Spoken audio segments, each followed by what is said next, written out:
अस्सलाम वालेकुम, कैसे हैं आप सब। उम्मीद है आप सब खैरियत से होंगे। अल्हम्दुलिल्लाह मैं भी खैरियत से हूँ। तो आज मैं आप सबको जायफल छोटे बच्चों को कैसे देते हैं ये बताती हूँ। पहले तो हमारे यहाँ 40 दिन के बाद ये देते हैं। जायफल एंटीबैक्टीरियल और एंटीबायोटिक होता है। इसे हम सर्दी खांसी में बच्चों को दे सकते हैं। इसे शहद में घिस कर दे सकते हैं। जायफल की तासीर गर्म है। 40 दिन के ऊपर के बच्चों को गर्म पानी में या माँ के दूध में घिसकर माथे पर और सीने पर लगाएं और थोड़ा सा फिंगर की मदद से बच्चे को चटाएं। 6 माह के बच्चे को आप दूध में घिसकर खिलाएं। ये बहुत सारी बीमारियां दूर करता है। इससे सर्दी खांसी दूर होती है। इससे कान का दर्द जो सर्दी की वजह से होता है वो भी कम हो जाता है। इससे बच्चों को होने वाली बदहजमी गैसेस कम होती है। इससे बच्चों को अच्छी तरह भूख लगती है और नींद भी आती है।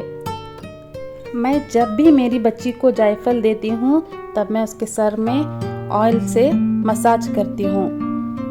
वो आराम से सो जाती है। अगर आपके बच्चे को सर्दी है तो तेल ना डालें। जायफल को पत्थर की मदद से अच्छी तरह दूध में घिस लें और इसे सूखे टिश्यू से पोंछकर रख दें। मैं इसमें थोड़ा सा खजूर भी घिसती हूँ क्योंकि खजूर घिसने से थोड़ी मिठास आ जाती है। बच्ची पसंद से खा लेती है।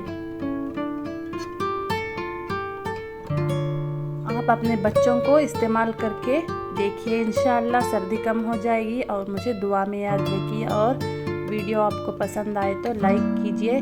जायफल के और भी बहुत सारे फ़ायदे हैं। जैसे चेहरे पर लगाते हैं जायफल, पिंपल्स जिसे हैं वो चेहरे पर लगाते हैं। जायफल के बहुत सारे फ़ायदे हैं, लेकिन ये छोटे बच्चों के लिए बहुत फ़ायदेमंद है। इस्तेमाल करके देखिए। अगर खांसी सर्दी है तो बहुत जल्द ख़त्म हो जाएगी। अल्लाह हाफ़िज़। दुआ में याद रखिए।